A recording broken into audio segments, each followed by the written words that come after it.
अस्सलाम वालेकुम, मैं हूं आपका होस्ट एहसन गोरी और आप देख रहे हैं यूट्यूब चैनल। नाज़रीन, आज आपको पाकिस्तान में होने वाली अहम डेवलपमेंट्स और खबरों से आगाह करेंगे कि अब जो सियासी, माशी और माशरती हालात किस तरफ जा रहे हैं और कौन कौन सी गिरफ्तारियां होने वाली हैं और किन किन को रिलीफ मिलने वाला है।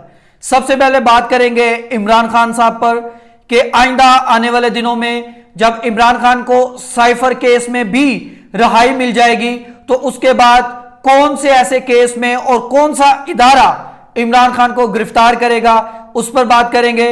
उसके बाद इमरान रियाज खान के हवाले से जो अहम डेवलपमेंट्स हुई अब तक उस पर बात करेंगे। उसके बाद परवेज इलाही को क्यों बार बार गिरफ्तार किया जा रहा है और अब परवेज इलाही को किसने गिरफ्तार किया है और उसकी वजह क्या है, और इसके बाद अगर परवेज इलाही साहब को जमानत मिल जाती है तो फिर कौन परवेज इलाही को गिरफ्तार करेगा। उसके बाद बाबर सत्तार साहब ने एक बड़ा अहसन इकदाम किया, इसके हवाले से बात करेंगे। श्री मजारी साहब ने जो है वो 25,000 जब उनको आईजी की तरफ से जुर्माना पे किया गया तो उनने किस अदारे को वो 25,000 रुपए दिए, इस पर बात करेंगे। और दूसरी बात, जो पाकिस्तान का इस वक्त सबसे अहम मसला है महंगाई, इस पर भी हम बात करेंगे। सबसे पहले हम बात करते हैं इमरान खान इस वक्त अटक जेल में है और उनकी गिरफ्तारी जो है वो साइफर केस में है। नाज़रीन, जैसे ही इमरान खान को साइफर केस में रिहा किया जाएगा या उसको कलादम इकरार दिया जाएगा तो इमरान खान को नैब के एक केस में गिरफ्तार कर लिया जाएगा, क्योंकि आपको पता है कि इमरान खान पर एक बहुत बड़ी इंक्वायरी चल रही है नैब के केस में। और ना सिर्फ इमरान खान को गिरफ्तार किया जाएगा बल्कि आइंदा आने वाले दिनों में बुशरा बीबी साहिबा को भी जो गिरफ्तार कर लिया जाएगा। बुशरा बीबी इन दिनों में बड़ी एक्टिव है और इमरान खान की रिहाई के लिए बड़ी मुलाकातें कर रही हैं और जेल में तकरीबन हर दूसरे दिन उनकी मुलाकात होती है और वो मुलाकात जो है वो 1-on-1 होती है और बड़ी तवील होती है। उसके बाद आज बड़ी एक अच्छी डेवलपमेंट्स हुई जिसमें सहाफ़ी बरादरी में एक बड़ी खुशी है और यकीनन मैं भी खुश हूं कि इमरान रियाज खान के हवाले से एक बड़ी खबर सामने आई है कि आज बड़ी देर बाद जब उनकी लाहौर हाई कोर्ट में उनके केस की समाअत हुई तो जब इस मौके पर उनके वालिद साहब जो है वो भी कोर्ट में मौजूद थे, तो उसी समाअत के दौरान उनके वालिद साहब को एक नामालूम नंबर से जो है वो कॉल आती है। जब वो कॉल रिसीव करते हैं तो उनको बताया जाता है कि आइंदा आने वाले दिनों में आपको इमरान रियाज खान के हवाले से एक बड़ी खुशखबरी मिलेगी। और इसको इस तरह भी हम मुस्तनद समझ सकते हैं क्योंकि जब आईजी साहब से पूछा गया तो उन्होंने भी जो है वो इत्मीनान का इजहार किया और उन्होंने कहा कि हम आइंदा आने वाले दिनों में इमरान खान रियाज के हवाले से जो है वो आपको एक बड़ी डेवलपमेंट से आगाह करेंगे। आप हमें कुछ वक्त दें, जिस पर लाहौर हाई कोर्ट के चीफ जस्टिस ने कहा कि मजीद कितना वक्त चाहिए आईजी साहब, और आईजी साहब क्या डेवलपमेंट्स होगी, तो उन्होंने कहा था कि अल्लाह के घर में खैर की उम्मीद रखें, इमरान रियाज के हवाले से एक अच्छी खबर जो है वो आपको सुनने में मिलेगी।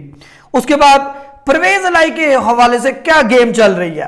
नाज़रीन, जैसे ही परवेज इलाही कभी जो है किसी केस से रिहा होते हैं तो फिर उनको एक और नए केस में पकड़ लिया जाता है। कभी वो जो है वो 3 MPO के तहत गिरफ्तार होते हैं तो कभी वो इंसदादे दहशतगर्दी के हवाले से गिरफ्तार होते हैं। अब उनकी एंटी टेररिस्ट जो है कोर्ट में उनकी आज सुनवाई हुई, तो जब उनकी अगर इस केस में भी जब उनकी जमानत हो जाएगी तो उसके बाद नाज़रीन उनको एक नए केस में गिरफ्तार कर लिया जाएगा और वो होगा नैब का केस, क्योंकि पिछले चंद घंटों में एक नैब के एक ऑफिसर ने उनसे मुलाकात की है और उनसे पूछताछ की है और उनको बाकायदा बता दिया गया है कि इसके बाद आपको नैब के एक केस में गिरफ्तार किया जाएगा। तो परवेज इलाही आज जब अदालत में पेश हुए तो खासे अलील लग रहे थे। जो है उनका 15 रोजा रिमांड की इस्तदा की गई, लेकिन अदालत ने 2 रोजा जिस्मानी रिमांड की जो है इस्तदा मंजूर की और पुलिस को रिमांड दिया। उसके बाद बाबर सितार जो है वो इस्लामाबाद हाई कोर्ट जज हैं, उन्होंने आज बड़ा अहसन इकदाम किया।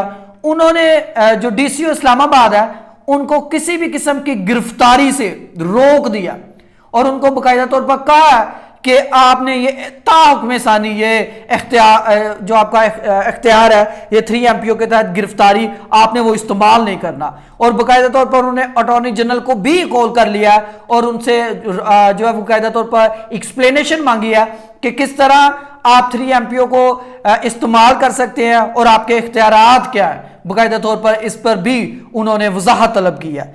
उसके बाद शीरी मजारी साहबा को जो है आज IG इस्लामाबाद की तरफ से जो है वो उनको फाइन दिया गया, क्योंकि उनका नाम जो है वो एग्जिट कंट्रोल लिस्ट में डाला गया था और पूछा गया कि एग्जिट कंट्रोल लिस्ट में नाम कौन डालता है, ये किसका इस्तेहकाक है। और फिर बाकायदा तौर पर इस पर जो इस्लामाबाद के IG साहब है उन्होंने 25,000 रुपया जुर्माना पे किया शीरी मजारी साहबा को, और शीरी मजारी ने वो जुर्माना जो है वो बाकायदा तौर पर शौकत खानम के लिए मुख्तस कर दिया है। तो ये भी एक उनकी तरफ से भी अच्छा कदम था।